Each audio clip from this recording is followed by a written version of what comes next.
Alright everybody, welcome to Disney's Animal Kingdom, heading in there today.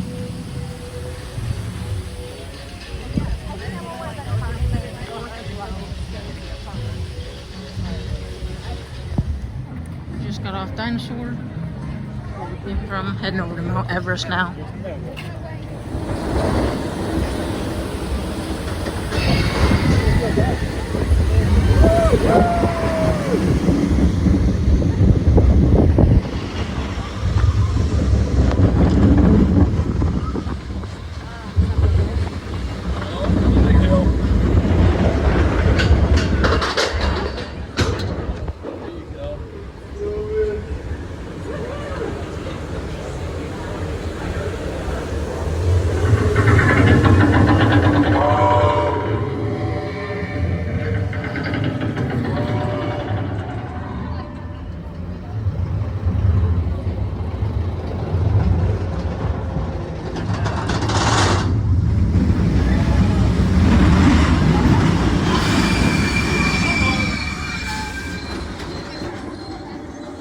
Oh, there's Epcot.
Just came from Everest.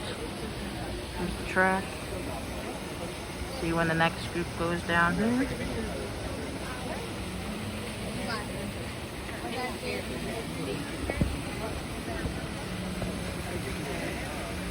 Here they come. Nope. Maybe not.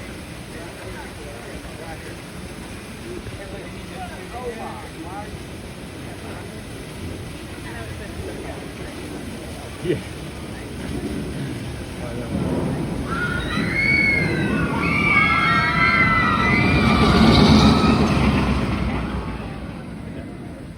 Hey, Dr. Stevens, they're ready. Can everyone see me? Yes. Yes. Great.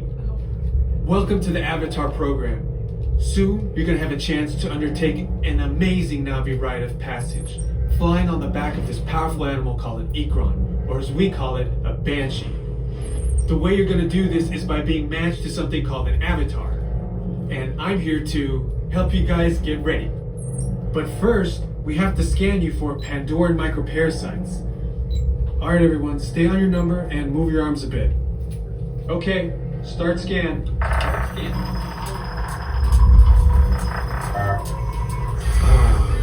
You've all got them. But don't worry, they're very common around these parts. Let's start the decon. Initiating GMR decon. Stand still over your number, you're not going to feel a thing. You're doing great. Almost done, man. They're all clear. Great. Now let's go over how all this works. Like I said before, you're going to be matched to these things called avatars, which look a lot like the Na'vi. They're created by blending human DNA and Na'vi DNA. Once we match you to an avatar, thanks to a special link chair, your mind will be able to control that avatar. Using avatars to fly this way was all figured out by my boss, Dr. Jackie Ogden. She leads our science team, which is part of the Pandora Conservation Initiative, and we're here in the Valley of Moara studying banshees and their environment. Over a generation ago, this enormous company called the RDA created a lot of damage to the area through their bad mining practices and conflicts with the Na'vi. Just like on Earth, it can take decades for ecosystems to recover. One way to understand what's going on with an ecosystem is to study what are called keystone species. These are animals like tigers, jaguars, seals. The banshee is one of these important animals. Dr. Ogden is the foremost expert on studying the Ikron and has spent years researching them. Unfortunately, banshees live high in rookeries and humans can't get anywhere near them without becoming their lunch.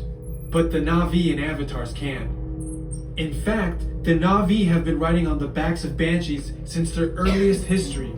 Thanks to science, avatars can ride on banshees too. That's why you're linking to an avatar. Heading out of Avatar. Just got off the ride. Gonna go find something to eat here. Just finished eating. Heading over to the safari. Stopped to take a couple pictures here in front of the big tree.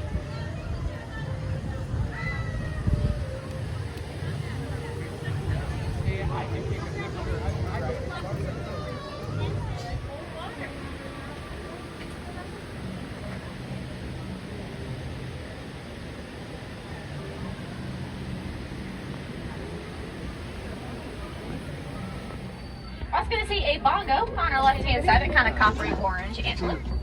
Bongos are nicknamed the ghosts of the forest because they're usually pretty hard to find, both male and female. That is a saddle-billed stork. They get their name from the yellow patch on their beak that grows in the shape of a saddle. They stand about 5 feet tall and have a wingspan of 7 to 9 feet. So about the width of the rows that you're sitting in now.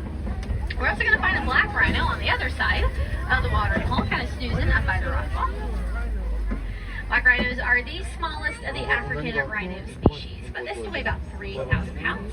Pretty agile for their size as well. They can run at speeds of about 30 miles an hour. Just like Porcelain.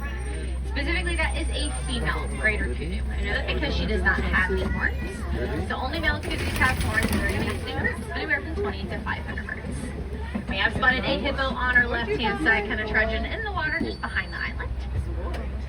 And hippos are considered to be land animals, but they do spend most of the daytime in the water because they have some pretty sensitive skin that they want to keep protected from the sun. They can hold their breath underwater for several minutes at a time. This allows them to sink down to the bottom of the river, run or walk along the floor, and then propel themselves back up to the surface. When they're ready to take a rest, they can swim, just typically choose not to. So conveniently, their eyes, ears, and nostrils are on the top of their heads. That way, those are the first things to break surface. Now, as we pull around the corner, we are coming up on this bridge. And lurking underneath it down to the left-hand side is where you'll start to see the crocodile. They're the largest of the crocodilians in Africa at about 500 pounds and 16 feet long. That's about as long as a giraffe is tall.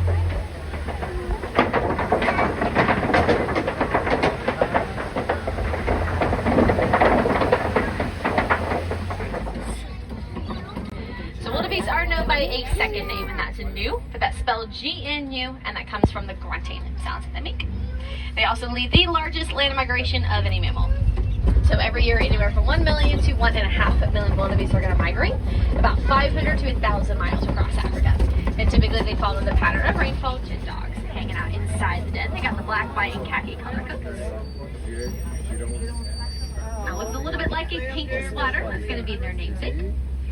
They are pretty social animals. A group of them is known as a pack for us here on the Harambe Wildlife Reserve. That's for their strength. In fight or flight situations, they are going to be the animals known to fight. Very dominant and territorial. Of course, another one of those Maasai giraffe. They are the tallest land animals in the world. So they're going to average about 16 to 20 feet tall. That's tall enough for their heads to pass over the top of this truck if we were to drive by that closely, and with some room to spare. But everybody has to start off somewhere. Baby giraffes, when they're first born, they're going to clock in at a whopping 6 feet tall. We're going to keep an eye out for a baby as we keep And then I mentioned a baby giraffe. We're gonna find a little one here on our right hand side, just in the shade between these trees. Oh, there he is. How cute he is. Now the fact that the little one is laying down at the moment is actually a really, really cool thing. So giraffes, typically when they sleep or rest, they're going to stand up. Now one thing that we like to talk about here on the savannah is how the landscape is pretty heavily invited in color. And their color comes from their diet. They eat a lot of brine, shrimp, and other crustaceans. It's high in a protein called beta-carotene, which produces that pink pigment. When they first hatch, they are a dark gray color. It takes about 2 years for those feathers to blend with the target.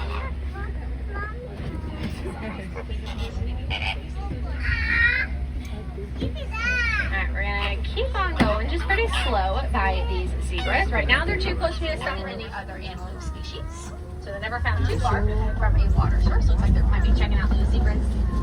Now their coat looks a little bit damp. It's actually not. It's naturally oily and greasy. Right hand side, we're gonna pass by a couple of white rhinos over there. They're gonna be the animals who like that light. Cheetah. So we'll see them in a second. Now cheetahs, they're going to sprint about 0 to 60 miles an hour One right there, in 30 too. seconds. They can only maintain that speed for a couple hundred yards. There's those rhinos on the left side, they're on the right. Now those were specifically white rhinos. They are also the largest of all rhinos. They're going to get to 5,000 pounds. They're one of 5 different rhino species. So typically, you can tell them apart by size and mouth shape. All rhinos do have gray skin. Those guys look a little bit orange because they would have rolled around in that mud, but also their skin is a little bit on the paler side, but it is still gray nonetheless. Now things are looking a little bit quiet up here on the Gobi. It is pretty roasty toasty at the moment, and it looks like most of those rocks are in direct sunlight. So not going to get the best view of anybody up there, so we're going to keep on in Africa. They have 2 sets of tusks.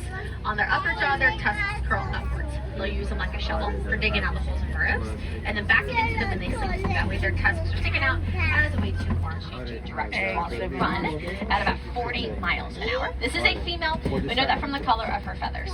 So females have the gray feathers, and then males have black and white. And those eggs are the largest and strongest eggs in the world. Strong enough to where a grown human can stand on one and they're not going to break. But they're not that highly domesticated species, and they are domesticated for their milk production.